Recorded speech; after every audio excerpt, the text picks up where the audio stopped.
Halo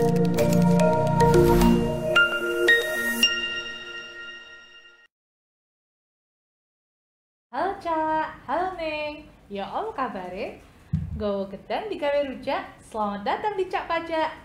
Cak Pajak, cangkruan pajak kan jatun siji. Wani. Halo Cak dan Neng, pemirsa setia Cak Pajak Kanwil DJP Jawa Timur 1. Kembali lagi kita bertemu di episode baru Cak Pajak Kanwil DJP Jawa Timur 1. Cangkruan lagi kita sambil membahas informasi terkini seputar perpajakan, tentunya bersama Neng Gigi dan Cak Iping. Halo Cak, halo Neng, ya apa kabar? Cangkruan lagi kita ya hari ini. Iya, dan episode kali ini episode spesial karena telah hadir di sini bersama kita untuk ikut cangkruan Bapak Abdul Muiz, penyuluh pajak ahli madya Kanwil DJP Jawa Timur 1. Halo Pak Muiz, gimana kabarnya Pak Muiz? Alhamdulillah, baik Neng Gigi. Apa kabar Neng Gigi, Cak Iping? Ya, baik Pak. Baik Halo Pak. Cak dan Neng peserta setia di Cak Pajak. Nah, kita hari ini cangkruan lagi. Cak Daneng jangan lupa loh ya untuk klik like, kemudian subscribe dan juga nyalakan tombol notifikasinya supaya tidak ketinggalan informasi terkini seputar perpajakan yang akan dibagikan melalui channel Cak Pajak Kanwil DJP Jawa Timur 1. Nah, betul itu Neng Gigi, karena update peraturan perpajakan ini begitu cepat sekali ya Neng Gigi. Jadi akan selalu kita share di dalam channel YouTube kita. Baik, kita membahas apa ini Neng Gigi hari ini? Hari ini kita mau membahas masih soal Undang-Undang Harmonisasi Peraturan Perpajakan. Kalau yang lalu kita kan sudah sempat bahas tentang KUP, kemudian di aspek PPh-nya dan juga PPN. Hari ini kita mau membahas soal PPS. Nah, udah ada yang tahu belum apa sih itu PPS? Yang jelas bukan pupus nih, bukan pupus. PPS juga bukan. Itu kesukaan saya kalau PPS. PPS itu adalah program pengungkapan sukarela. Jadi sebuah program yang diamanatkan dalam Undang-Undang Harmonisasi Peraturan Perpajakan yang memberikan kesempatan kepada wajib pajak untuk menyelesaikan kewajiban perpajakan di masa lalu melalui pembayaran pajak penghasilan final atas pengungkapan harta. Dan program ini berlaku terbatas hanya dari 1 Januari 2022 hingga nanti di akhir Juni 2022. Jadi tinggal sebentar lagi gitu ya. Nah Cak Pajak, Cak Daneng, ya pemirsa Cak Pajak yang misalnya nanti pengen menyelesaikan kewajiban perpajakannya gitu ya, yang lalu-lalu yang belum tuntas melalui PPS tapi masih bingung gitu ya. Ketentuannya seperti apa? Yuk simak terus obrolan kita di Cak Pajak episode ini. Tentunya nanti pasti akan ada informasi yang akan kita share soal PPS yang akan menambah wawasan para penonton setia Cak Pajak. Pak Muiz, tahun 2016 dan 2017 yang lalu itu kan sebenarnya pemerintah sudah menyelenggarakan program tax amnesty. Ya, betul. Nah, kenapa sih Pak Muiz tahun ini diselenggarakan program pengungkapan sukarela? Apakah tax amnesty yang kemarin itu kurang? Gitu ya. Kok ada lagi tidak ada program pengungkapan sukarela, gimana Pak? Ya, gini Neng Gigi. Tahun ini kan 2022 ini mungkin Neng Gigi juga tahu, Cak Iping juga tahu, kemajuan teknologi sudah sedemikian pesat lah ya. Itu diimbangi juga dengan pertukaran data yang didapat oleh DJP. Ini kita sudah kerjasama juga dengan Global Forum di dunia internasional. Banyak sekali data-data dan informasi yang Indonesia terima itu dikelola oleh kita, dalam hal ini DJP. Di samping data-data tersebut, Cak Daneng, kita juga terima dari data-data yang ada di Indonesia sendiri. Ini udah dari beberapa tahun yang lalu kita sudah banyak terima. Ini dari instansi, dari lembaga, asosiasi, dan pihak lain, kita juga terima data tersebut. Dan mereka wajib untuk memberikan data tersebut kepada DJP setiap tahunnya, gitu. Dari data-data yang kita terima, dari data pertukaran informasi dari luar negeri, kemudian dari dalam negeri itu sendiri, itu kita kelola. istilahnya kita matchkan data tersebut dengan data yang ada di kita dari data DJP sendiri. Dari hasil tersebut ternyata wajib pajak yang sudah mengikuti tax amnesty program di 2016-17 ternyata masih banyak data yang belum dilaporkan. Itu jadi banyak sekali data yang masih belum dilaporkan oleh peserta TA. Di samping itu juga di tahun 2016 sampai 2020 ini kelihatan sekali kalau kita lihat cek data mereka di SPT tahunan tidak juga dilaporkan oleh wajib pajak gitu. Jadi karena informasi tadi dari data-data yang ada hasil penelitian, makanya itu kita menelurkan atau pemerintah melahirkan program pengungkapan sukarela ini. Ini tujuannya untuk wajib pajak itu sendiri loh, Gigi, untuk supaya mereka secara sukarela, secara patuh mengungkapkan data dan aset tersebut melalui program PPS ini. Gitu. Oh, jadi gitu itu tadi ceritanya ya Pak ya, ternyata datanya ini sudah ada semua, sudah ketahuan. Sudah banyak gitu ya sekarang. Sudah ya. banyak datanya. Iya, banyak sekali. Jadi diberikan kesempatan, ayo silahkan kalau mau mengungkapkan, menyelesaikan permasalahan yang lalu-lalu gitu ya Pak ya. Betul, kalau misalkan tadi bisa disimpulkan ada dua kondisi gitu ya, ada dua kondisi yang melatar belakangi lahirnya program pengungkapan sukarela. Kalau yang nggak salah yang pertama tadi adalah untuk peserta tax amnesty tahun 2016-2017 yang belum mengungkapkan seluruh hartanya pada saat mengikuti tax amnesty. Nah, kalau yang itu kondisi itu ketentuan perpajakannya seperti apa di program pengungkapan sukarela ini, Cak Iping? Ya, betul yang disampaikan Pak Muis tadi. Memang program pengungkapan sukarela atau PPS ini secara umum terdiri dari dua kebijakan gitu ya. Kalau kita kenal mungkin secara gampang kebijakan 1 dan 2. Untuk kebijakan 1 maksudnya adalah ini pembayaran PPh final. Jadi kawan pajak semuanya, Cak Pajak, Cak Nanding semuanya nanti harus membayar PPh-nya final saja. PPh final atas harta yang tidak atau belum sepenuhnya diungkap dalam TA atau program pengampunan pajak yang sudah kita selenggarakan dahulu tahun 2016 dan 2017. Ini pesertanya adalah Cak Daning, wajib pajak, orang pribadi maupun badan yang kemarin sudah mengikuti program TA. Kemudian basis asetnya apa? Basis asetnya itu adalah sampai dengan Desember tahun 2015. Itu mengenai maksudnya, kemudian siapa yang boleh ikut, hartanya adalah harta Desember 2015, kemudian apa ya Ning ya? Oh, tarifnya berapa, baik. Cak? Tarifnya ada 3 pilihan tarif bagi Cak Daning, diberikan pilihan tarif. Ada tarif yang pertama adalah 11% bagi Cak Daning yang punya harta di luar negeri, ini ingin deklarasi saja gitu, ingin mengungkap saja, maka ini diberikan tarif 11%. Tarifnya memang agak mahal kalau ini. Kemudian tarif yang kedua ada 8% jika harta di luar negeri itu direpatriasi ke dalam negeri. Ini sama juga ketika Cak Daning ini mengungkapkan harta di dalam negeri, maka tarifnya 8%. Kemudian ada lagi ini Cak Daning, ini tarif yang paling murah gitu ya, yaitu 6%. Ini harta luar negeri yang direpatriasi ke dalam negeri ataupun harta dalam negeri, kemudian diinvestasikan sesuai dengan ketentuan di Undang-Undang HPP, yaitu di SBN atau hilirisasi sumber daya alam atau renewable energy. Ini ada di ketentuannya nanti di KMK 52 tahun 2015, listnya ada di situ. Itu untuk kebijakan 1 Ning Gigi dan Cak Ning semuanya. Berarti untuk wajib pajak, orang pribadi dan badan peserta TA. Kemarin ada harta yang lupa atau tidak diikutkan di dalam TA. Gitu. Oh gitu. Kalau untuk peserta TA, apakah artinya program pengungkapan sukarela ini merupakan TA jilid 2, Pak Mis?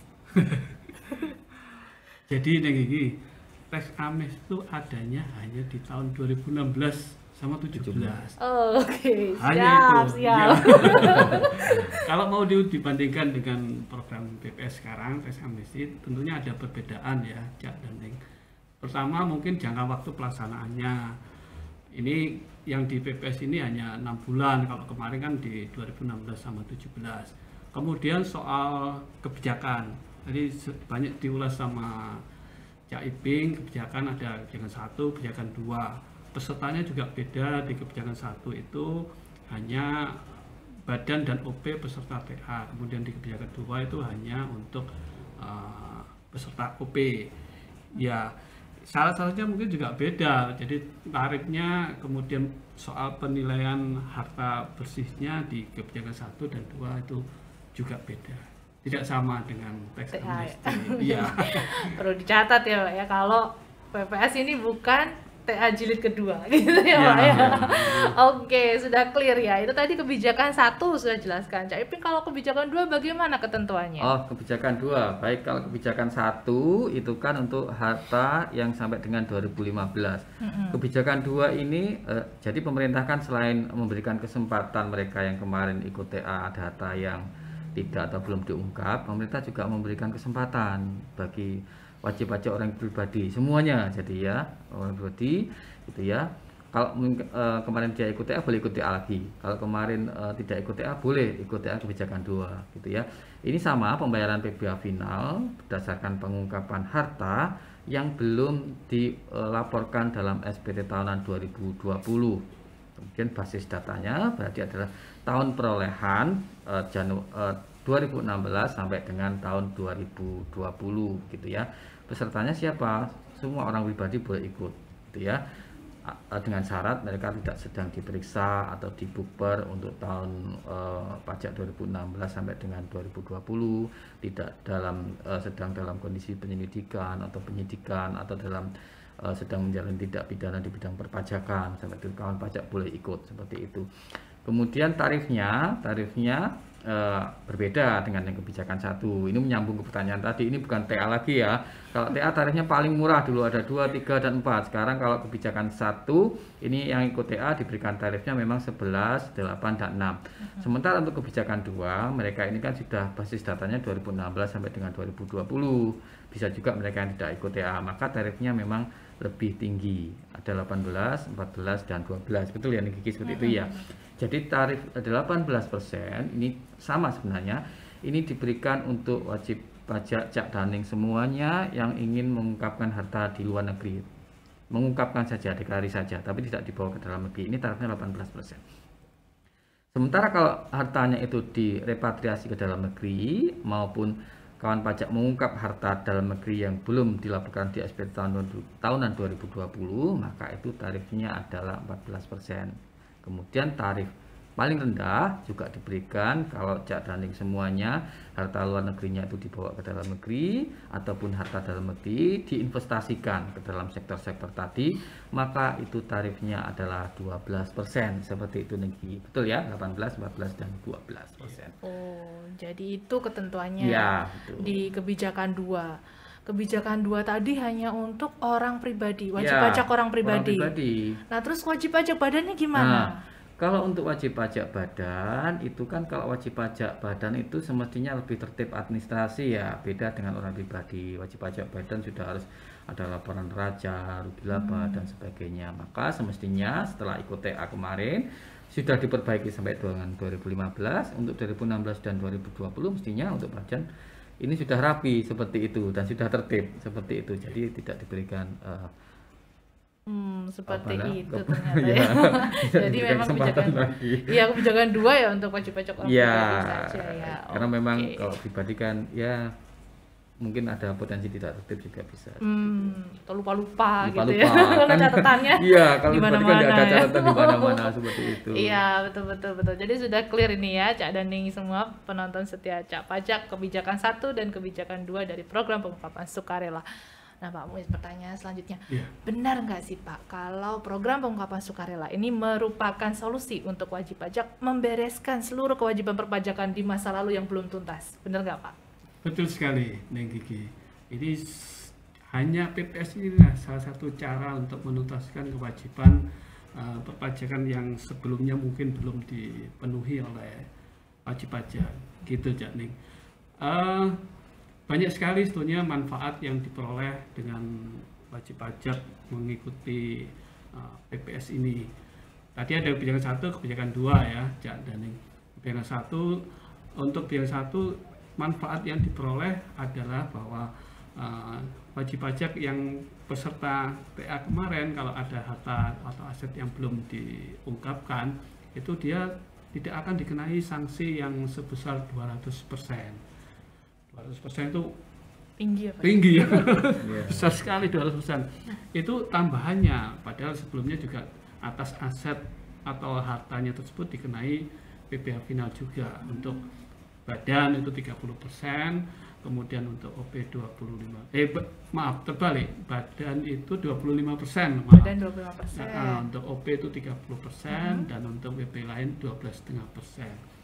Nanti ditambah dengan sanksi 200%. Itu di kebijakan 1. Kemudian di kebijakan 2 itu dia tidak akan dikenai sanksi sesuai tarif progresif kalau dia belum melaporkan harta atau aset di SPT PPh tahun 2020. Ditambah juga dengan sanksi arbitrasi itu sesuai dengan Undang-Undang HPP yang berlaku sekarang. Di samping itu dari kebijakan 1 kebijakan 2 atas harta yang diungkapkan itu tidak akan dijadikan bahan penyelidikan, bahan penyidikan atau bahan pemeriksaan yang lain. Juga di kebijakan 2 tidak akan diterbitkan ketetapan. Itu yang penting, mungkin yang perlu Cak Daning perhatikan di sana. Dia tidak akan diterbitkan ketetapan di 2016 untuk tahun pajak 2016, 2017, 18, 19 dan 2020. Jadi sudah clear gitu Pak ya perpajakannya. Clear, dengan jadi PPS ya. Kurang nyaman apa lagi wajib Iya. pajak kalau dia ikut PPS ini. Betul, jadi ini Gitu. suatu kesempatan yang luar biasa ya. Iya. Kapan lagi dengan mengikuti program pengungkapan sukarela, kewajiban-kewajiban perpajakan yang belum tuntas di masa lalu bisa langsung clear gitu ya istilahnya ya. Betul nih. Wah, oh ya, untuk mengikuti program pengungkapan sukarela ini dengar-dengar caranya online ya Cak Iping ya? Nah, betul, Neng Gigi. Cak Ning semua untuk mengikuti program PPS ini berbeda dengan TA yang Cak Daning harus bawa dokumen ke kantor pajak, diteliti, antri seperti itu ya. Untuk program PPS ini, kawan pajak bisa lakukan secara full online dari awal sampai akhir tanpa sama sekali pun ke kantor pajak atau bertemu dengan petugas pajak. Cak Daning cukup akses di djponline.pajak.go.id. Ini adalah yang biasa kawan pajak dan Cak Ning gunakan untuk lapor SPD tahunan. Di situ ada menu PPS, silakan diinput data saja di situ, nanti di submit. Kawan pajak akan mendapatkan surat keterangan dalam jangka waktu 1x24 jam di web itu juga, tanpa sama sekali datang ke kantor pajak. Seperti itu, Ning Gigi dan Cak Ning semuanya. Wah, sangat mempermudah sekali nih ya program pengungkapan sukarela. Pokoknya kalau mau ikut silahkan langsung data aja tuh, mana Ya, aja tuh betul. daftar hartanya tuh apa saja yang belum diungkapkan, kemudian submit di laman djponline.pajak.go.id. Jadi bisa diakses terus ya kalau online itu kan. Kalau Ya, kantor pajak kan ada buka tutupnya ya. Ya. Kalau online bisa diakses terus ya kalau Cak Daning, jadi dengan mudah bisa submit pengungkapan hartanya melalui program pengungkapan sukarela. Nah, Cak Daning, apabila masih ada pertanyaan seputar program pengungkapan sukarela, silahkan untuk melihat kembali di laman pajak.go.id/pps, atau bisa juga menghubungi di nomor 1500008. Terima kasih ya Pak Muiz dan juga Cak Ya. Iping yang sudah berbagi informasi seputar program pengungkapan sukarela di episode Cak Pajak kali ini. Semoga bermanfaat Sama-sama. untuk Cak Daning semuanya ya. Terima kasih juga Ning Gigi. Jangan lupa ikut manfaatkan PPS ya, Cak Daning. Weh, iya siap. Karena kapan lagi ada kesempatan seperti ini. Jadi ungkapkan saja mumpung masih ada program pengungkapan sukarela. Sampai Juni 2022. Betul, hanya sampai Juni 2022. Nah, sampai juga kita di akhir perjumpaan kita di Cak Pajak episode kali ini. Sampai bertemu di Cak Pajak episode selanjutnya. Melakukan tunjuan, maafkan daku bila ada kekurangan. Cak Pajak, cangkruan pajak kan Wil Jatim Siji Wani. Sampai jumpa.